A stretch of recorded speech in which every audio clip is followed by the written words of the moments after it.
Hey, I'm James from Smokin' Dad Barbecue, and today we're making bacon burnt ends. So if you want to see this recipe and more like it, please be sure to hit the like and subscribe button not to miss any new videos. Let's get started.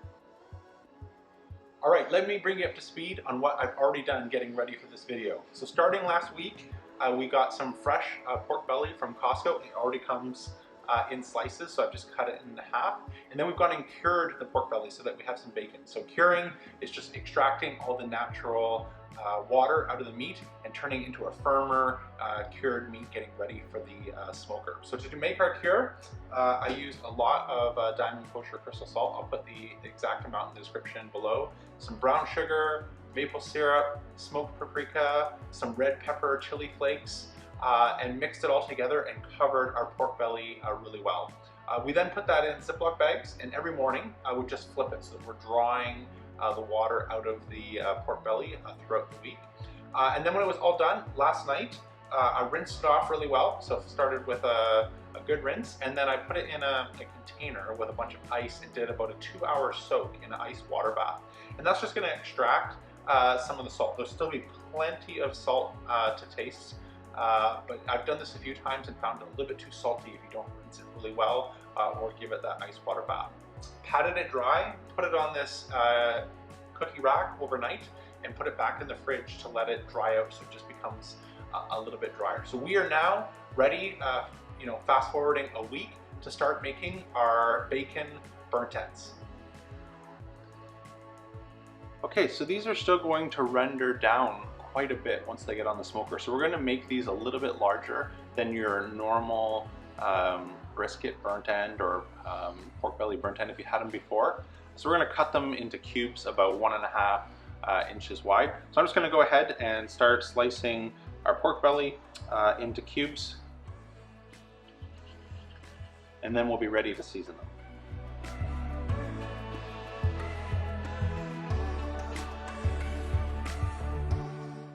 Alright, that's it. We've got our pork belly all sliced up and ready to go. So again, we're trying to cut it into about an inch and a half thick cubes. Get them as close to even as you can. I know there's different thicknesses, but we want to try and make sure that they're all done at the exact same time, and so we can help that along by cutting them into a similar shapes, size as possible. So don't know if that's coming through on the camera okay, but that's about the size that I've cut these cubes into. So now we're going to season them up, and then we're going to go light our Kamado Joe and get ready to cook these. Alright, what we're going to do now is just make up the rub that we're going to put on them. So we're going to start with a 1/2 cup of regular brown sugar. And then we're going to mix in a couple teaspoons of a rub. You can use any barbecue rub that you like, but try and pick one that's not too salty. We've already got plenty of salt taste into the pork belly that we've cured over the last week. So we're just going to want to go for something that'll bring out those flavors that we want. Today, I'm using a Big Time Barbecue All-American rub.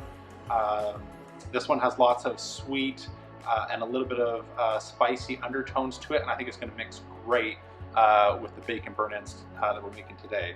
So I'm just going to go ahead and add in a couple tablespoons of that rub. And then we'll mix it all together and coat our bacon burnt ends.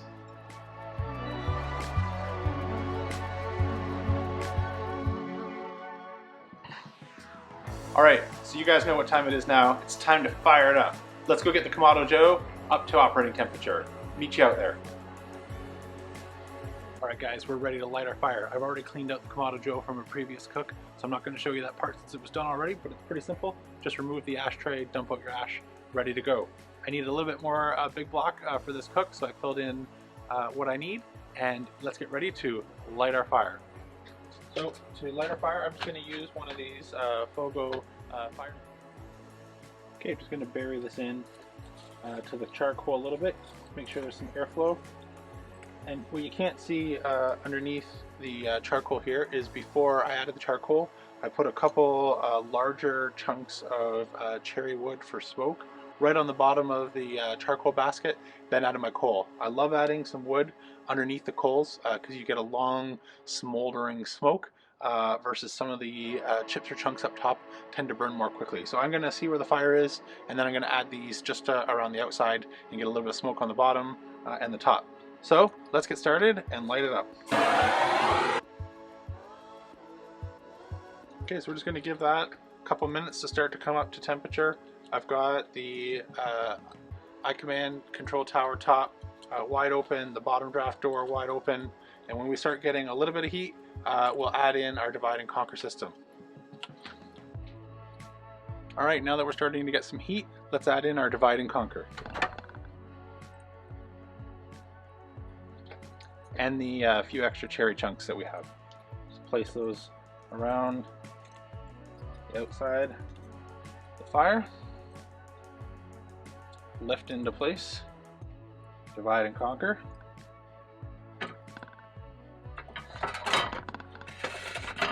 Slide that into the grooves.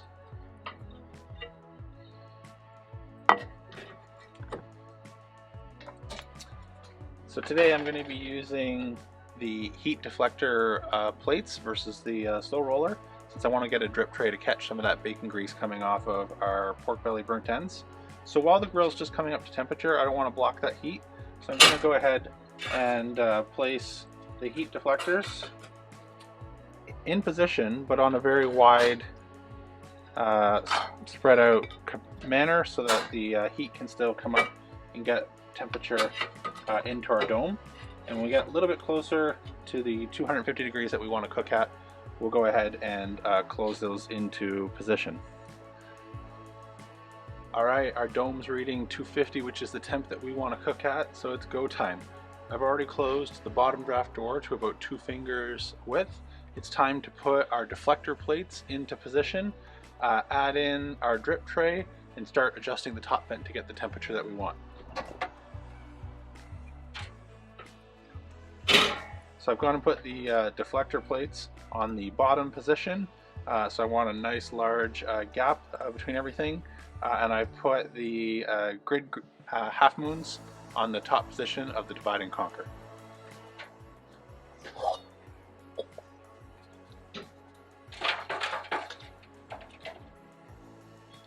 Just seeing how we're doing for space, if I'm going to need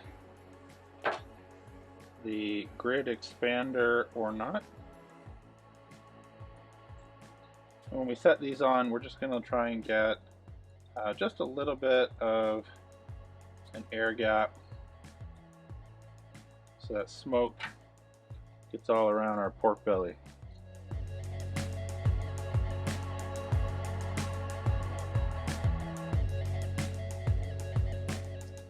Alright, we got our Kamado Joe Classic running along at our desired temperature, which is about 250 degrees. And so the settings for that, if you're looking for a rough approximate, it's about 2 fingers on the bottom, 2 fingers that fit on the top. That'll run about 250. Minor adjustments for the weather and climate that you're in, but that's a good starting point if you've never done that. So we're going to give these about an hour of smoke, and then we're going to turn everything. As you saw in the video, I ended up adding the grid expander. It was really close between being able to stuff all the pork belly bacon burn ends on one grid, but then maybe not having enough room for smoke, or using the second grid. And since I have that, I just went ahead and removed a few from the bottom, spaced them out nicely, and put a few on the top. So what that looks like from this angle, it's just giving a little bit of space for everything to be able to absorb that smoke flavor. In about an hour, we'll start rotating everything. Give them another hour of smoke, check for doneness, and if they're getting close, we're ready to sauce them. So we'll be back in an hour. All right, we're nearly an hour into our bacon burnt ends getting ready, but while we still have about another hour to go before we're gonna sauce them, I was doing just a bit of a clean burn to get rid of some rib grease on my other Kamado Joe to get ready for a turkey I'm doing tomorrow. And since it's up to temperature, I'm gonna take advantage of the extra space and go ahead to start to make our glaze sauce right now and give that about an hour at about 400 degrees to reduce down and become a great sauce that we're going to add to our bacon burnt ends. So why don't we go ahead and get started. I'm just going to do this all in a foil pan. I'll walk you through what we've got for ingredients. So first, got about a half cup of brown sugar, half cup of barbecue sauce, and a 1/3 cup of balsamic vinegar. And it was supposed to be a full can of Coke, but family got to a little bit of it in their glass first, so a mostly full can of Coke.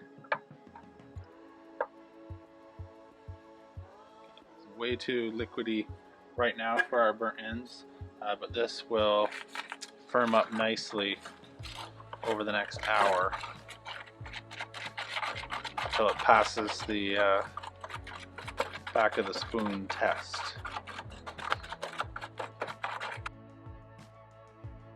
Alright, so this is going to be running about 400 degrees for the next hour or so. I'll just check it occasionally and just make sure that it's not drying out too quick and starting to burn, because the sugars can do that. And if we need to add anything, I'll add a little bit of apple cider vinegar to thin it out. Alright, see you in a bit. Alright, our pork belly bacon burnt ends have been on for about an hour. The grill's exactly where we left it at 250 degrees. I've got our sauce glazing up on the Joe behind us, since I was just using it anyways for a clean burn, as I mentioned. So let's go ahead and take a look, see how these things are coming along, and we'll give them a rotate.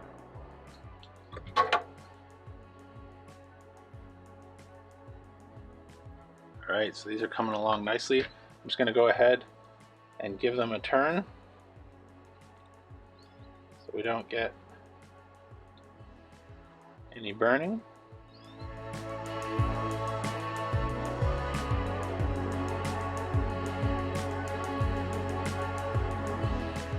Okay, so we got all our bacon burnt ends flipped and rotated. Let's set them back for another hour. Alright guys, it's been about 2 hours and our bacon burnt ends are almost ready. Let's take a look and see how they are. Oh, you got to be a little closer. I'm going to do that again. Alright, one more time so you guys can see what I'm seeing. These look good, some bacony goodness. So I'm just gonna go grab some tongs and grab our sauce, and we're gonna mix it all together and give these a little bit more time to tack up, and then they're done. We're gonna enjoy them. Alright, let's take a look at our sauce. Perfect. Alright, so that's thickened up real nice. It's gonna be great. Set this down and toss our burnt ends in it.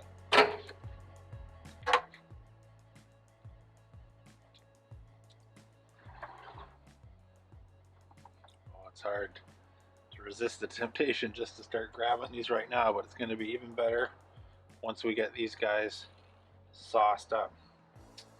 Look at that. Feel with the tongs. Those are just wonderful tender morsels of bacon.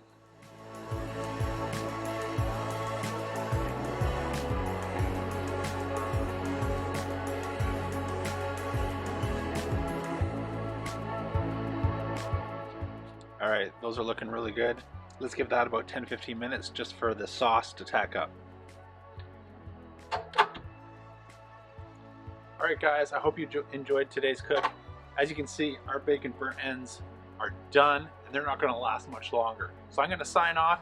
Please be sure to hit that like button and subscribe to catch future videos, and I hope you enjoyed today's recipe. Till next time, see ya.